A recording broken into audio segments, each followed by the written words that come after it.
All right. Despite the hyper-prestigious turn that this review took, we still have to move on.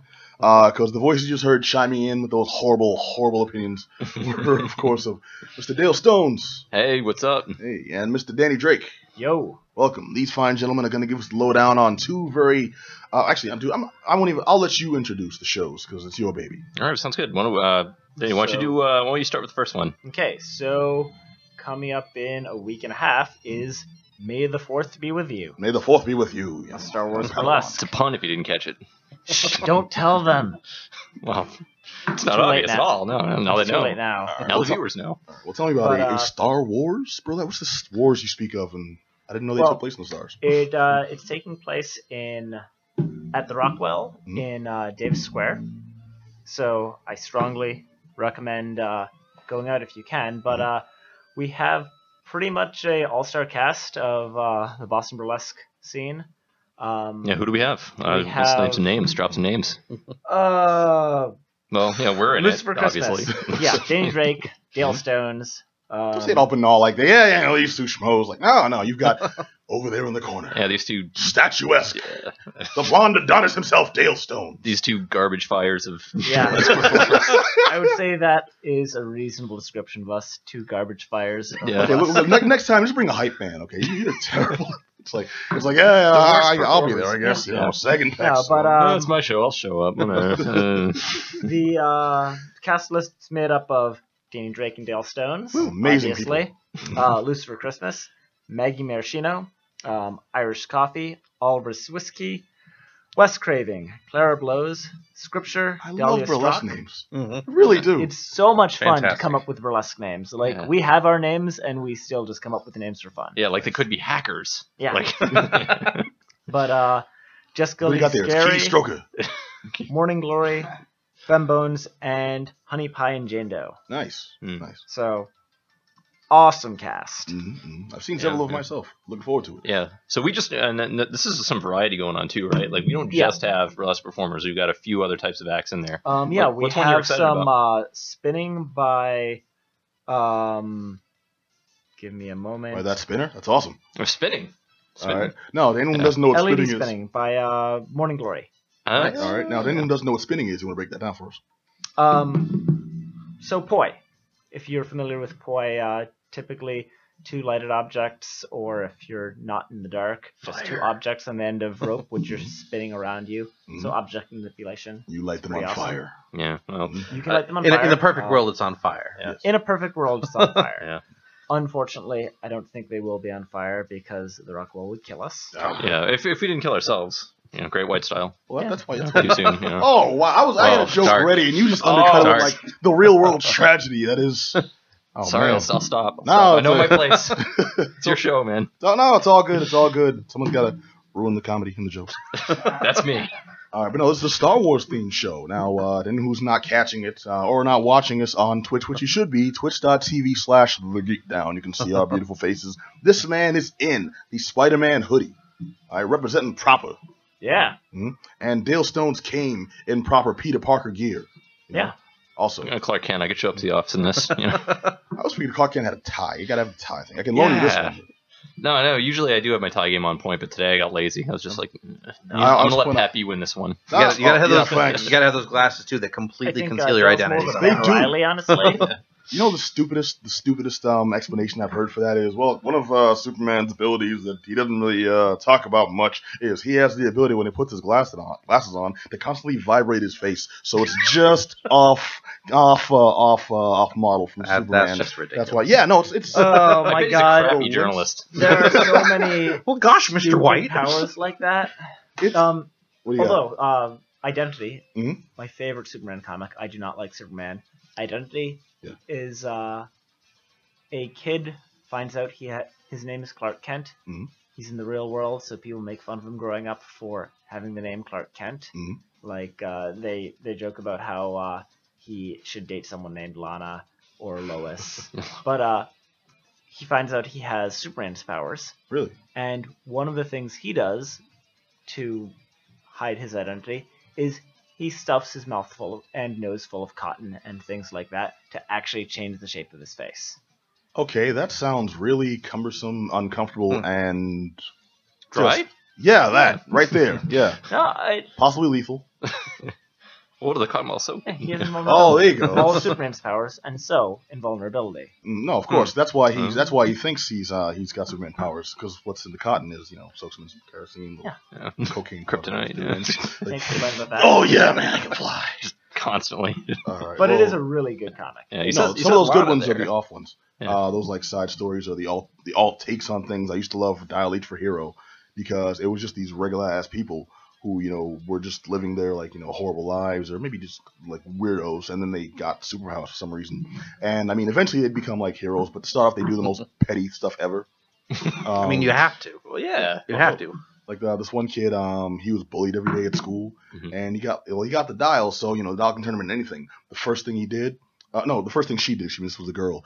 The first thing she did was she became some kind of enchantress, and she used her magical powers to give everyone that ever bullied her like constant wedgies all day. It's brilliant. That's not petty at all. That's life changing. Turn the tables. It's like the movie 3 O'Clock High, where it's like, oh god, they're gonna come to beat me up. He's just like dinging the kid in the face before he gets out of bed. That is horrible. These are horrible things that I'm starting out. But no, okay. So Star Wars Burlesque. Okay, now first of all, why is Star Wars Burlesque show? Are you guys huge fans, or was this just a? Well, we are both fans, but I actually came to a realization at the beginning of the year that there haven't really been any big Star Wars Burlesque shows in Boston. No, I can't say I've seen one.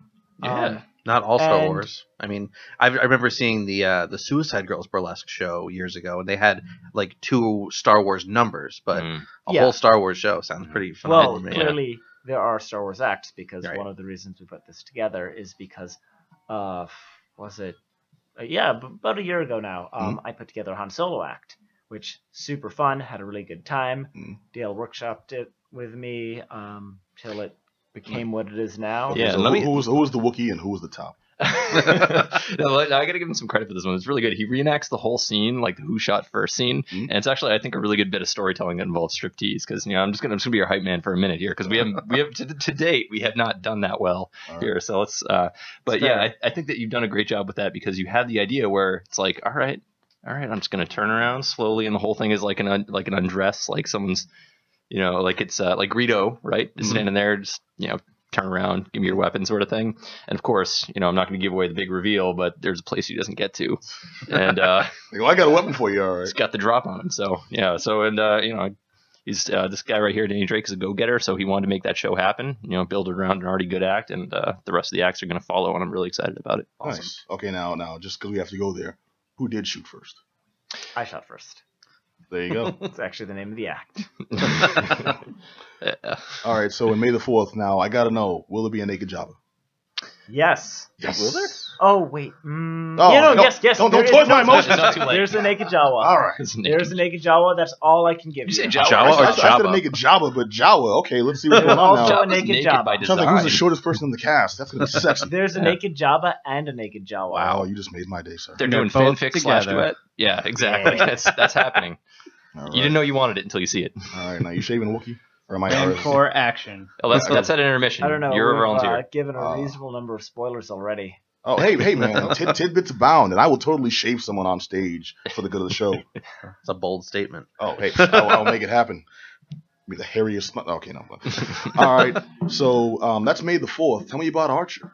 Yeah, totally. So this is the second iteration of the show, Holy Shit Snacks Burlesque, which is we're really excited about it because that's on May 7th and 10th, and Archer just came out with a new season, so that's something you guys have probably talked about on Geek Down before. So there's a lot of interplay there, and one of the things that we did this year that we didn't do last year that we're really excited about is we actually put together a working script, and we're having everybody drop punchlines in their character signature style, which I think is something that was kind of missing, because a big thing about Archer that we love is the writing. It has some really good humor on it and stuff that really resonates with our generation, so we wanted to make that real and give the people that level of satisfaction for spending their money to come out. And one of the great things about Archer as a TV show is it lends itself to burlesque. All the characters are doing all these ridiculous things, and they take off their clothes for no reason. Yes, they do. And there are fight scenes, and And they've all got such already exaggerated features that makes it easy to play on. They are cartoons of cartoons. Yeah, right. And what I think is actually pretty amazing about this one is a lot of people may not know this, but Danny Drake and I are acrobatics partners.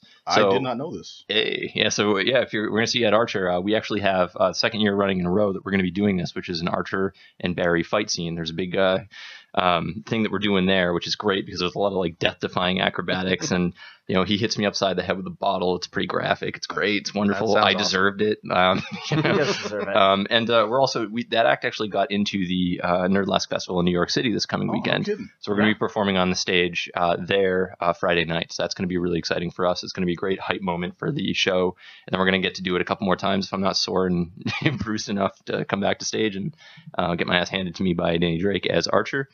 It's just going to be 2 more servings of that. Archer wins. He does. Yeah, maybe. Spoiler alert. No. Well, I don't know, man. As long as you come in the tracksuit, I'll just be happy just to watch the experience back and forth. Now, how much of Archer are you actually covering? Are you going like Archer Vice as well? The latest season is in like the 40s.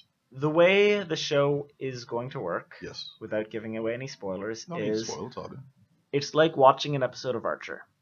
There is a 2-part episode. Mm-hmm. So there is a plot which we'll go through for the entire episode. Mm-hmm. It's more of a season 2, 3, 4 plot, so it doesn't really go into. There are references to Vice and. Okay, so you start off with like Sea Tunt, and then he comes in dressed like Bob from Bob's Burgers, and then he goes on and do what's his name from Sea Lab. No, it's not a show which is spanning the seasons. Mm-hmm. It's like watching an episode.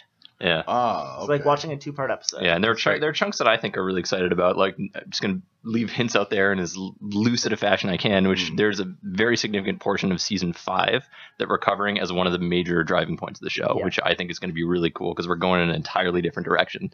So there's going to be something for people that are familiar, and there's going to be something in there for people that are waiting to see something but don't know what to expect. So everyone's going to get a little something. And it should be accessible to anyone, even if they haven't seen Archer. Right. So okay, yeah, that's the most important part because there are people who, may never have seen the show, not in cartoons, but they're going because they're really into burlesque. They still will get something good out of the show, I hope. Well, they'll get something even beyond the act. Like, they will understand what's happened.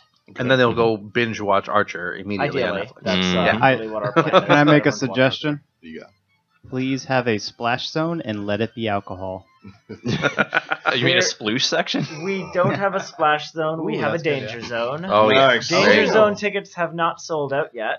All right. So anyone who wants to get your danger zone tickets, you better hurry. Also, why didn't we think of that for marketing? Because we have a danger zone. We do have a danger zone. One thing I want to know is because there's always custom cocktails at these things. Will there be a Glen Gooley on the menu? I'll tell you what there was last year. Okay, lay it on. Last year we had sploosh juice. That sounds gross. Sploosh juice was great. Sounds gross, but somehow I'm strangely interested. Oh, what were the other 2? Like, that's all that matters. We can't. This is a clean show, sir. How dare you? Families are listening. Herb is offended. What's that taste like? Herb, put your pants back on. It's like a fruity drink. It's a little salty, a yeah. little sweet. A little salty? Mostly sweet. Okay. It's a little salty. Like durian fruit. Yeah. It's like lemonade, only thicker. We should have served bear claws. Like, we should bring them in. This is covered in powdered sugar. This is all wrong. Once again, no spoilers, but last time everyone in the danger zone got donuts because that's how you get ants. Oh, boy. I forgot about that. You just sold a danger zone ticket. Yeah. All right. So we'll see you all there. Awesome. All right. So also, as you've heard, I'm glad to hear you all are actual fans of these things. It's not just a quick cash grab. You're putting on because of the love, and that's one of the things I always appreciate about burlesque shows specifically, because I noticed that it's not this is hot in the news right now, or this is big on TV, so we'll do a show about it. This is like things you actually care about. And Star Wars, are we going to see some Rogue One characters? Yeah. Mm-hmm. All right, cool. I can't help but notice no one came to me for a Saul Guerrero, because I can talk and I can do the cockeyed thing like Forrest Whitaker, like no one else can. Oh man, you're in for next year. Yeah, but, just gotta consider yourself. That's one thing to really look forward to these shows. I really love burlesque acts, which it's more than just, oh look, it's that character. He's taking off his clothes, so she's taking off her clothes. Mm-hmm. There should be a story, a plot to each act. the character should do something more than, look, I'm taking off my clothes. Yeah. There should be some reference to who they are beyond their outfit. And that's why I'm excited about these. There isn't a single act, which isn't, that is that character, acting as that character. They might be taking their clothes off, but that is definitely who they are.